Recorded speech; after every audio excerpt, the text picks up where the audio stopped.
Hi hello வணக்கம். இன்னைக்கு நம்ம என்ன டாபிக் பேச போகிறோம் அப்படின்னு பார்த்தீங்கன்னா டீன்ஸ் படத்தோட திரை விமர்சனம் தான். என்னடா டீன்ஸை பற்றி பேசுகிறீ அப்படின்னு கேட்கும்போது இந்தியன் 2 வந்துச்சு. ஆனால் இந்தியன் 2க்கு மாறாக இன்னொரு படம் வந்துச்சு. அதுதான் நம்ம பார்த்திபன் இயக்கத்தில் வந்த டீன்ஸ். இதுக்கு முன்னாடியே பார்த்தீங்கன்னா அபூர்வ சகோதரர்கள் அப்போ வந்து கமல் வந்து பயங்கரமான ஒரு டெக்னாலஜி கொண்டு வந்து ஒரு சின்ன கமலா அப்புறம் வந்து ஒரு 2 பெரிய கமல் ஒரு டிஃப்ரெண்ட்டில் பண்ணியிருந்தாரு. அப்போ வந்து புதிய பாதை அப்படின்ற ஒரு படம் மூலயமா பார்த்திபன் அவர்கள் அறிமுகமாகறாரு. புதிய பாதையுமே வந்து ஒரு கமர்ஷியலான ஒரு ஹிட் படம். அதுக்காண்டி அவர் நேஷனல் அவார்ட்லாம் வாங்குறாரு. அதே மாதிரி இப்போ இந்தியன் 2க்கு எதிராக அவர் வந்து டீன்ஸ் அப்படின்ற ஒரு படத்தை வந்து வெளியிட்டிருக்கிறாரு. இந்தியன் 2 ரீசெண்டாக விமர்சனங்கள் வந்து கொஞ்சம் இதாக போயிட்டுருக்கனால இப்போ டீன்ஸ் பக்கம் அப்படியே திரும்புது அப்படின்னு சொல்லலாம். இப்போ டீன்ஸ் படத்தை பார்த்துட்டு எனக்கு எப்படி இருக்குது அப்படின்னு கேட்டிங்கன்னா ஒரு புது ஜானராக தான் இருக்குது அப்படின்னு சொல்லலாம். தமிழ் சினிமாவில் இது வந்து ஒரு டிஃப்ரெண்ட்டான ஒரு ஸ்டோரி.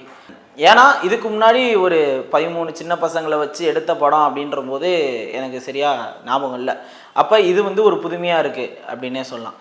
பார்த்திபன் படங்கள்னாலே வந்து புதுசாக எதுவும் டிஃப்ரெண்ட் பண்ணுவார் அப்படின்ற ஒரு விஷயம் எல்லாருக்கும் தெரியும். ஏன்னா வந்து ஒத்த செருப்பு அப்படின்ற ஒரு படம் எடுத்திருந்தார். அதுக்கப்புறம் இரவின் நிழல் ஒரு சிங்கிள் ஷாட் அப்படின்ற மாதிரி ஒரு படம் எடுத்திருந்தார்.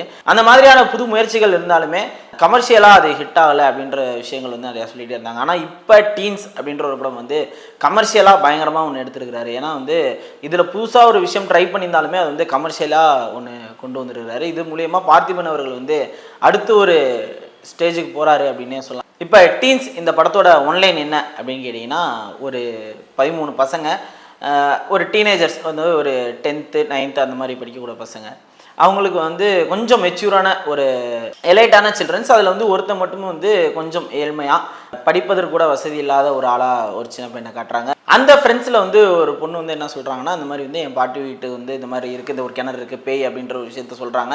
அப்போ வந்து கோஸ்ட் ஹண்டிங் அப்படின்ற ஒரு விஷயத்தை எடுத்து நம்ம போய் அட்வென்ச்சராக இது பண்ணலாம். நம்ம வந்து டீன்ஸ் அப்படின்றத வந்து பேரண்ட்ஸுக்கு நிரூபிக்கலாம். நம்ம வந்து சின்ன குழந்தை இல்லை அப்படின்னு முடிவெடுத்துட்டு அந்த 13 பேருமே வந்து ஸ்கூலை பங்க் அடிச்சுட்டு அந்த ஊருக்கு போகிறாங்க. போகிற வழியில் பல தரங்கள் நாய் துரத்துது, அந்த மாதிரி ஊருக்குள்ளே மாறி போகிறாங்க. அங்கே வந்து சில அமானுஷங்களாக நடக்கிற மாதிரி விஷயங்களாக இருக்கட்டும். அதுக்கப்புறம் வந்து பேய் கோஸ்ட் அப்படின்ற ஒரு விஷயத்தில் அவங்க மாட்டிக்கிற மாதிரி ஃபர்ஸ்ட் ஹாஃப் வந்து போயிட்டே இருக்குது. வந்து ஒவ்வொருத்தராக வந்து அந்த இடத்துல வந்து காணா போயிட்டே இருக்கிறாங்க. இதுக்கு முன்னாடி என்ன படங்களில் அப்படி பார்த்தீங்கன்னா ஒரு காட்டுக்குள்ளே போவாங்க, காணா போவாங்க, தேட முடியாது அப்படின்ற ஒரு விஷயம் இருக்கணும். இதில் வந்து புதுமையாக என்ன காமிச்சிருக்காங்கன்னா ஒரு வெட்ட வெளி ஒன்றுமே இல்லை, ஒரு பொட்டல் காடான ஒரு இடத்துல வந்து ஒவ்வொருத்தராக காணா போகிறாங்க அப்படின்ற போது நமக்கே யோசிக்க தோணுது, எப்போ அவங்க காணா போயிருப்பாங்க அப்படின்ற ஒரு விஷயங்கள் நமக்கு தோணும் போது ஒரு புதுமையாக இருந்துச்சு. நம்மளுமே சிந்திக்க வச்சாங்க அந்த படத்தில் அப்படின்னே சொல்லலாம். அப்படியே வந்து ஃபர்ஸ்ட் ஹாஃப் போகுது. செகண்ட் ஹாஃபில் தான் பார்த்திபன் அவர்களே வந்து என்ட்ரி ஆகுறாங்க. இதனால் என்ன நடக்குது, இவர் எப்படி வந்து அந்த குழந்தைகள்கிட்ட போகிறாரு, எப்படி காப்பாற்றுறாரு அப்படின்றது தான் கதை. இதில் புதுமையாக என்ன சொல்லியிருக்காரு அப்படின்னு பார்த்தீங்கன்னா ஃபர்ஸ்ட் ஹாஃப் வந்து அவர் ரெகுலராக எல்லா இன்டர்வியூலேயும் வந்து அந்த ஃபர்ஸ்ட் ஹாஃபை பற்றி சொல்லிட்டு இருக்கிறாரு. இது வந்து ஒரு வேறு ஜானர், ஒரு ஹாரர் ஜானர் அப்படின்ற மாதிரி சொன்னாலுமே செகண்ட் ஹாஃபை பற்றி அவர் எதுலையுமே சொல்ல. ஏன்னா கதையுமே வந்து செகண்ட் ஹாஃபில் தான் வந்து உங்களுக்கு ஒன்று இன்ட்ரெஸ்டிங்காக போகும். ஃபர்ஸ்ட் ஹாஃபில் வந்து ஒரு பதட்டத்திலே வச்சுருப்பாங்க, செகண்ட் ஹாஃபில் வந்து அதுக்கான தியரியாக சொல்லுவாங்க. ஒரு ஏலியன் கான்செப்ட் அப்படின்னு வச்சுங்களேன். இது ரிவீல் பண்ணக்கூடாதான், பட் வந்து உங்களுக்கு சரியாக புரியணும் அப்படின்றதுக்காண்டி நான் சொல்கிறேன். செகண்ட் ஹாஃபில் வந்து ஒரு ஏலியன் கான்செப்ட் அப்படின்ற மாதிரி ஒன்று கொண்டு போகிறாங்க. அது வந்து சும்மா நம்மளை ஏமாற்றாமல் இந்த மாதிரி தான் அது வந்துச்சு தூக்கிட்டு போச்சு அப்படின்ற இல்லாமல் அது வந்து தியரியாகவுமே அவங்க சொல்கிறாங்க. புரியும் வகையாக சில விஷயங்கள் இருக்குது. இப்போ நம்ம நிறையா ஏலியன் படங்கள் பார்த்துருப்போம், அவங்க வந்து பூமி அழிக்க வராங்க, இது பண்ணுறாங்க அப்படின்ற மாதிரி இல்லாமல் இதில் வந்து ஒரு டிஃப்ரெண்ட்டான ஸ்டோரி வந்து சொல்லியிருக்கிறாங்க. அது மட்டும் இல்லாமல் இதில் வந்து வர விஎஃப்எக்ஸ் சிஜி அதெல்லாம் பார்த்தீங்கன்னா அதில் இப்போ பல பிரச்சனைகள் வந்து அவர் இன்டர்வியூவில் சொல்லிட்டு இருந்திருக்காரு. ஆனால் இப்போ அந்த படம் மூலயமா நம்ம பார்க்கும்போது சில குறைகள் இருந்தாலுமே வந்து அந்த பட்ஜெட்டுக்கு அந்த படத்துக்கு தேவையான விஎஃப்எக்ஸ் வந்து இதில் இருந்திருக்கு அப்படின்னே சொல்லலாம். வந்து அவங்க காமிச்ச விஷயங்களாக இருக்கட்டும், நிறைய ஆடுகள் மாடுகள்லாம் காட்டுறாங்க. அதுலேயே வந்து எது ஒரிஜினல் எது சிஜி அப்படின்ற விஷயங்களே தெரில, அந்த அளவுக்கு நேர்த்தியாக செஞ்சுருந்தாங்க அப்படின்னே சொல்லலாம்.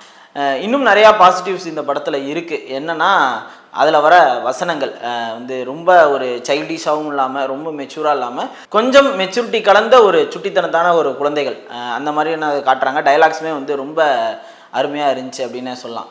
அதுக்கப்புறம் வந்து பார்த்திபன் வர காட்சிகள் வந்து அவருக்கு எப்போவுமே வந்து சொல்லுவாங்களா, அவர் வளவலன்னு பேசுவார், படத்தில் வந்து ஒன்றுமே புரியாத மாதிரி பேசுவார் அப்படின்ட்டு. இந்த படத்தில் அப்படி கிடையாது. அவருக்கு டைலாக்ஸ் ரொம்ப கம்மி, ஆனால் அது வந்து ரொம்ப தியரியாக இதுதான் கதை, இதுக்குள்ளே மட்டும்தான் அந்த டைலாக்ஸ் இருக்குன்ற மாதிரி சில விஷயங்கள் சொல்கிறாரு. அவருக்குமான நக்கலான அந்த நகைச்சுவையான பேச்சுமே அப்படி இருக்குது. யோகி பாபு ஒரு கேரக்டராக வராரு. படத்துக்கு ரொம்ப ஆப்டாக இருந்துச்சு. எப்போவுமே படத்துக்கு வெளியே போய் சில காமெடிகள் இருக்கும், அது அப்படி கிடையாது. படத்துக்குள்ளே வர ஒரு கேரக்டராக வந்து ஒரு சில காமெடிகள் பண்ணுறாரு, அதுவும் வந்து ரசிக்கும்படி இருந்துச்சு.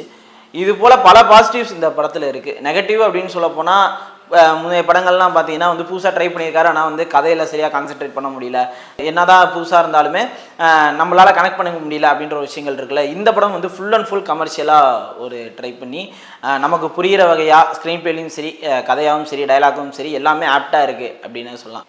இந்தியன் 2வோட டீன்ஸ் வந்தது வந்து ஒரு நல்ல ஒரு கால். ஏன்னா வந்து எதிர்பார்த்த அளவுக்கு இப்போ இந்தியன் 2 இல்லைனால இப்போ டீன்ஸ் வந்து அடுத்து பிக்கப் ஆகிட்டே இருக்குது. இதை பற்றின நிறையா விஷயங்கள் வந்து நீங்கள் தெரிஞ்சுக்கணும் அப்படின்னா கண்டிப்பாக போய் தேட்டரில் பாருங்கள். ஏன்னா வந்து இன்னும் நிறையா முக்கியமான விஷயங்கள் வந்து அந்த படத்தில் சொல்லியிருக்காங்க. என்னால் அது இப்போ ரிவீல் பண்ண முடியல. எனக்குமே அந்த ஏலியன் கான்செப்டுக்குள்ளே சில விஷயங்கள் வந்து எனக்கு தெரியாதனால அதையுமே நான் உங்கள்கிட்ட சரியாக சொல்லவும் முடியாது. நீங்கள் அந்த படத்தை பார்த்தா மட்டும்தான் புரிஞ்சுக்க முடியும். படத்தை பார்த்து நான் புரிஞ்சுக்கிட்டேன். அதை நான் இப்போ சொன்னால் உங்களுக்கு அந்த படத்தோட சுவாரஸ்யம் குறைஞ்சிரும். அதுக்கப்புறம் இமான் அவர்களோட இசை, பேக்ரவுண்ட் ஸ்கோராக இருக்கும், ஃபர்ஸ்ட் ஹாஃபில் வர அந்த சாங்காக இருக்கட்டும், செகண்ட் ஹாஃபில் வர சாங்காக இருக்கட்டும், எல்லாமே வந்து நல்லா இருந்துச்சு.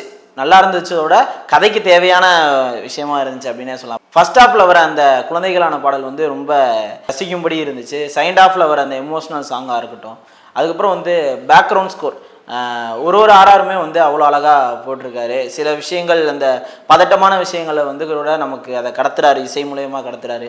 அதுக்கப்புறம் வந்து எமோஷ்னலான சில ஆர்ஆர் வந்து நமக்கு கடத்துறாரு. இந்த படத்தை இன்னொரு இடத்துக்கு கூட்டு போகிறது இமானோட இசை அப்படின்னே சொல்லலாம். அதுக்கப்புறம் வந்து கேமரா ஒர்க், நம்ம ஜிகர்தண்டால பண்ண அவர் தான் கேமராமேன். கண்டிப்பாக சினிமாட்டோகிராஃபி இந்த படத்தில் பேசப்படும். ஏன்னா ஒவ்வொரு ஃப்ரேமுமே வந்து அவ்வளோ அழகாக இருந்துச்சு. சில குறியீடுகள் மாதிரியுமே அந்த கேமரா ஒர்க்கில் நிறையா விஷயங்கள் இருந்துச்சு. அதையும் தாண்டி அதில் நடித்த அந்த 13 குழந்தைகள், நம்ம அவங்கள நிறையா படத்தில் பார்த்துருப்போம். ஆனால் இந்த படத்தில் ரொம்ப நேர்த்தியான ஒரு நடிப்பு அப்படின்னே சொல்லலாம். பார்த்திபன் அவர்கள் அவங்களுக்கு வந்து யாருக்குமே ஒரு முக்கியத்துவம் இல்லாமல் சும்மா வந்துட்டு போகிற மாதிரி இல்லாமல் 13 பேர்த்துக்குமே வந்து ஒரு கேரக்டர் எழுதி அவங்களுக்கான ஆர்க் எழுதி இந்த படத்தில் அவங்களுக்கான முக்கியத்துவத்தை கொடுத்துருக்குறாங்க. கண்டிப்பாக இந்த படம் வந்து பேசப்படும், மக்களிடையே வந்து நிறையா கவனம் பெறும் அப்படின்னு நினைக்கிறேன். ஓகே, இதோட டீன்ஸ் படத்தோட ரிவ்யூ வந்து முடியுது. இதோட இன்னொரு திரை விமர்சனத்தோட உங்களை வந்து சந்திக்கிறேன். அன்டில் தென் உங்களிடம் டாட்டா, பாய் பாய்.